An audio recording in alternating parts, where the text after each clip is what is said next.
Okay, तो next अब अपने पास सेकंड बुक के 5 चैप्टर क्लास 12th के अंदर ऑर्गेनिक केमिस्ट्री। एक बार याद करो तुमने क्लास 11th के अंदर ऑर्गेनिक केमिस्ट्री में क्या क्या पढ़ा था। सबसे पहले तुमने पढ़ा था IUPAC नोमेनक्लेचर, सही है, बहुत सारे लेक्चर्स उसके थे। उसके बाद तुमने पढ़ा था इलेक्ट्रॉनिक इफेक्ट्स, ठीक है, फंक्शनल ग्रुप से रिलेटेड कुछ सेपरेशन मेथड्स और वो सब, इलेक्ट्रॉनिक इफेक्ट्स, इंडक्टिव, रेजोनेंस, ये सब पढ़ा था। फिर हाइड्रोकार्बन चैप्टर में अपन एल्केन पढ़े थे, एल्कीन पढ़ा था, एल्काइंस पढ़ा था, ये सारे हाइड्रोकार्बन से क्या है। अच्छा, एल्केन और एल्कीन और एल्काइन में क्या पढ़ा था। एल्केन में पढ़ा था कि उनकी प्रिपरेशन कैसे करते हैं, और फिर केमिकल प्रॉपर्टीज, केमिकल रिएक्शंस अगर बन चुके हैं तो उससे क्या क्या रिएक्शंस हो सकती है। एल्कीन्स में भी यही पढ़ा था पहले, उनका स्ट्रक्चर वगैरह क्या होता है बेसिक, उसके बाद प्रिपरेशन, देन केमिकल रिएक्शंस, ठीक है। सिमिलरली इसमें भी अपन ऐसे चलेंगे, पर एल्केन एल्कीन एल्काइन के आगे बढ़ेंगे फंक्शनल ग्रुप वाले कंपाउंड्स। सबसे पहले कंपाउंड, सबसे पहला chapter haloalkanes and haloarenes. क्या बता सकते हो हेलो एल्केन्स क्या होंगे। एल्केन मतलब कार्बन की चेन के साथ कौन जुड़ा होगा, हेलोजन, और हेलो एरिन्स मतलब एरिन मतलब बेंजीन के साथ क्या जुड़ा होगा, हेलोजन। इनके बारे में पढ़ेंगे, इनके स्ट्रक्चर्स वगैरह के बारे में, इनकी प्रिपरेशंस के बारे में, और केमिकल रिएक्शंस। ओके, फिर अगला नेक्स्ट चैप्टर होगा अपने पास अल्कोहल, फिनॉल, ईथर।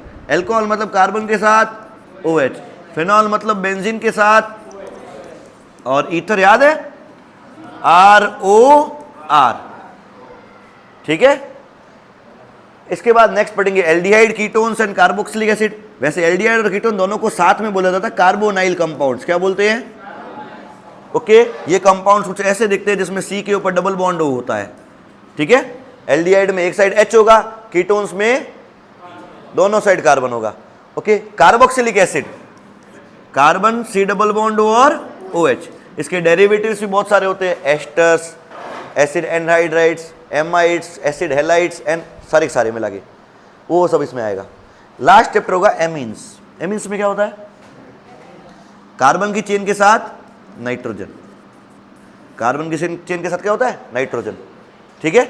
इसके बारे में भी पूरा चैप्टर। सब में होगा क्या कॉमनली, एक ही चीज, प्रिपरेशन और केमिकल रिएक्शंस। पहले हेलो एल्केन्स के पढ़ेंगे, फिर हेलो एरिन्स के पढ़ेंगे, ऐसे अल्कोहल करना। अच्छा, एक चीज सोचो यहाँ पे, हेलो एल्केन्स की प्रिपरेशन के टाइम अपन ये बनाएंगे कि हेलो एल्केन को अल्कोहल से बना सकते हैं, ठीक है। फिर अल्कोहल में जाके वहां पढ़ेंगे अल्कोहल की केमिकल रिएक्शन में कि हेलो एल्केन से अल्कोहल से हेलो एल्केन बनते थे, तो सेम रिएक्शंस आगे आगे क्या होगी, रिपीट होगी। हेलो एल्केन की केमिकल रिएक्शन में पढ़ेंगे कि हेलो एल्केन की NOH से रिएक्शन कराओ तो अल्कोहल बन जाता है, क्या बन जाता है, अल्कोहल। फिर वहां अल्कोहल के चैप्टर में वापस आएंगे, यहाँ इसकी प्रिपरेशन में पढ़ेंगे कि हेलो एल्केन से NOH कराओ, अल्कोहल प्रिपेयर हो जाता है। क्या बात समझ में आ रही है। और ऐसे एल्डिहाइड में भी होगा, कीटोन में भी होगा, सब एक दूसरे से क्या है, लिंक। पहले चैप्टर में जितनी रिएक्शंस पढ़ेंगे सारी रिएक्शंस काम आएगी कहाँ पे, सेकंड में। पहले और दूसरे की सारी रिएक्शंस कहाँ काम आएगी, थर्ड में। और पढ़ने का तरीका अभी बता देता हूँ, हमेशा की तरह क्या होगा, ऑर्गेनिक केमिस्ट्री में इंपॉर्टेंट है तुम्हारे लिए नोट्स, और सिर्फ नोट्स नहीं बोल रहा हूँ, सेम डे नोट्स। जिस दिन पढ़ा रहा है टीचर उसी दिन घर पे वापस नोट्स बनाओ, यहाँ रफ में बनाओ, घर पे बनाओ, ताकि तुम्हारा काम क्या हो जाएगा, डबल बार अपने आप, ठीक है। नोट्स के बाद हमेशा के क्वेश्चंस, वो टॉपिक जब खत्म हो जाता है उसके रिलेटेड क्वेश्चन जो मैं तुमको दे दूंगा, सीधी सीधी वर्कशीट्स। क्लियर है, ओके। मेन अपन ट्राई करेंगे प्रीवियस ईयर क्वेश्चन, ज्यादातर CBSE के लिए जितने भी है उस हिसाब से ही क्वेश्चन बनते हैं आगे भी।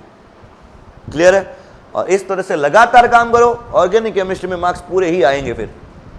क्लियर है, तो अपन अपना पहला चैप्टर अब शुरू करेंगे। श्रद्धा, कॉल भले आता।